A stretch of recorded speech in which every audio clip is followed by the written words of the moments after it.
আচ্ছা, কিছু না বা নাথিং, এই আইডিয়াটা যে মানব ইতিহাসের সবচেয়ে পাওয়ারফুল একটা আইডিয়া হতে পারে, এটা কি ভাবা যায়? অথচ গণিতকে সাধারণ হিসাব নিকাশ থেকে বিজ্ঞানের ভাষায় বদলে দেওয়ার পেছনে এর অবদানই সবচেয়ে বেশি। চলুন আজ এই অসাধারণ গল্পটাই শোনা যাক।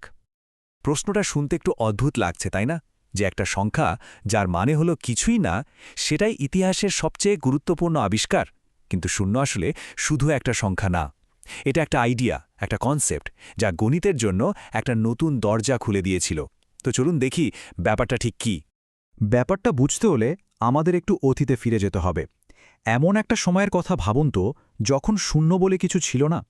তখন গণিত ছিল বেশ জটিল, আর এর ক্ষমতাও ছিল খুব সীমিত। প্রাচীন সভ্যতাগুলো কিভাবে যে সংখ্যা গুনত, সেটা জানলে অবাক হতে হয়। এই যে পুরনো পদ্ধতিগুলো, যেমন ধরুন ট্যালি মার্কস বা মিশরের হাইরোগ্লিফ কিংবা আমাদের বেশ পরিচিত রোমান সংখ্যা, এগুলো দিয়ে হয়তো কোনো কিছুর পরিমাণ বোঝানো যেত, কিন্তু এগুলো দিয়ে ক্যালকুলেশন বা যোগ বিয়োগ করা ছিল রীতিমতো অসম্ভব একটা কাজ। কারণ কারণ এগুলোর কোনো বাধা ধরা নিয়মকানুনই ছিল না।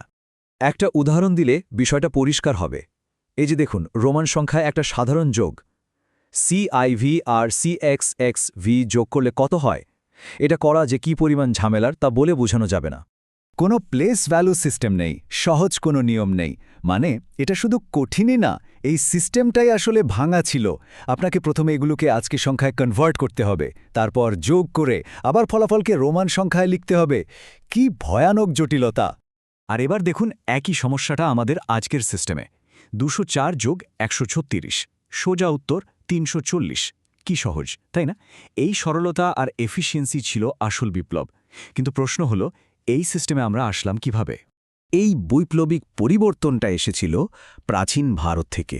তবে এটা কিন্তু শুধু একটা সংখ্যা আবিষ্কারের গল্প না, এটা হলো একটা সম্পূর্ণ নতুন সিস্টেম বা ব্যবস্থা তৈরির গল্প।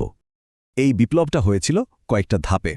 প্রথমত, দশমিক পদ্ধতি মানে বেস 10 সিস্টেম, যেখানে মাত্র 10টা চিহ্ন দিয়েই সব সংখ্যা লেখা যায়। এরপরে এলেন আর্যভট্ট, যিনি একটা খালি জায়গার ধারণা দিলেন, যাকে বলা হতো স্থানধারক বা প্লেস হোল্ডার। এর ফলে আমরা 13, 103 আর 130-এর মধ্যে পার্থক্য করতে পারি। কিন্তু আসল কাজটা করলেন ব্রহ্মগুপ্ত। তিনি প্রথম এই খালি জায়গাকে একটা নাম দিলেন, শূন্য, আর একে একটা সত্যিকারের সংখ্যার মর্যাদা দিলেন।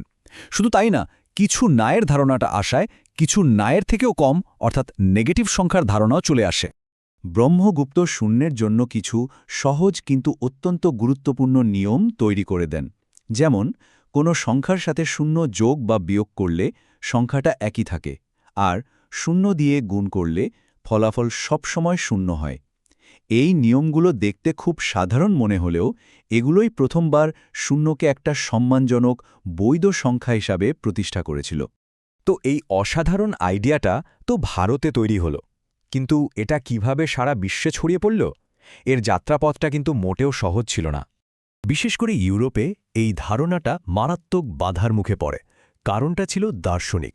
গ্রিক দার্শনিক অ্যারিস্টটলের মতো মানুষেরা বিশ্বাস করতেন প্রকৃতিতে শূন্যস্থান বা নাথিংনেস থাকতে পারে না।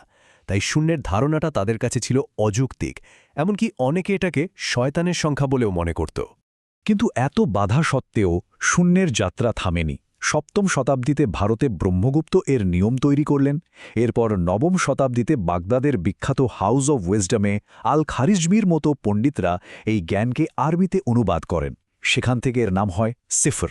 এরপর আরও কয়েকশো বছর পর ফিবোনাচির মতো গণিতবিদরা ইউরোপের ব্যবসায়ীদের কাছে এর প্র্যাকটিক্যালিটি তুলে ধরেন। আর ষোড়শ-সপ্তদশ শতাব্দী নাগাদ এর ব্যাপক ব্যবহার ইউরোপের বৈজ্ঞানিক বিপ্লবের অন্যতম চালিকা শক্তি হয়ে ওঠে। এবার চলুন আমাদের আজকের দিনে ফিরে আসি। আমরা দেখব কিভাবে শূন্যের ওপর ভিত্তি করেই আমাদের পুরো আধুনিক পৃথিবীটা দাঁড়িয়ে আছে। এর সবচেয়ে বড় ইম্প্যাক্ট কী ছিল জানেন? শূন্যের কারণে গণিত আর শুধু দোকানদারের হিসাবের খাতার মধ্যে আটকে থাকল না, এটা হয়ে উঠল আবিষ্কারের একটা শক্তিশালী হাতিয়ার। বিজ্ঞানীরা এই টুল ব্যবহার করে মহাবিশ্বের রহস্য সমাধান করতে শুরু করলেন। Newton, calculus, thermodynamics, quantum mechanics, এই সব কিছুর ভিত্তি হলো একটা কার্যকরী সংখ্যা পদ্ধতি। এই জটিল গণনা করার ক্ষমতা না থাকলে এই যুগান্তকারী তত্ত্বগুলো হয়তো কোনোদিনও আলোর মুখ দেখত না। আর এই সায়েন্স থেকেই জন্ম নিয়েছে আমাদের আধুনিক প্রযুক্তি। কম্পিউটার চলে বাইনারি কোডে, মানে শুধু 1 আর 0 দিয়ে। আপনার স্মার্টফোন, ইন্টারনেট, ডিজিটাল কমিউনিকেশন এই সব কিছুই কিন্তু দাঁড়িয়ে আছে কিছু একটা আছে 1 আর কিছুই নেই 0 এই সহজ যুক্তির ওপর। ভাবুন তো, এই যে আলোচনাটা দেখছেন এটাও কিন্তু শূন্য ছাড়া সম্ভব হতো না। শেষ কথা হলো ব্যাপারটা বেশ অদ্ভুত। যে জিনিসটাকে একসময় গণিতের শেষ বা একটা অর্থহীন ধারণা বলে মনে করা হচ্ছিল, সেটাই হয়ে দাঁড়ালো এর অসীম সম্ভাবনার দরজা।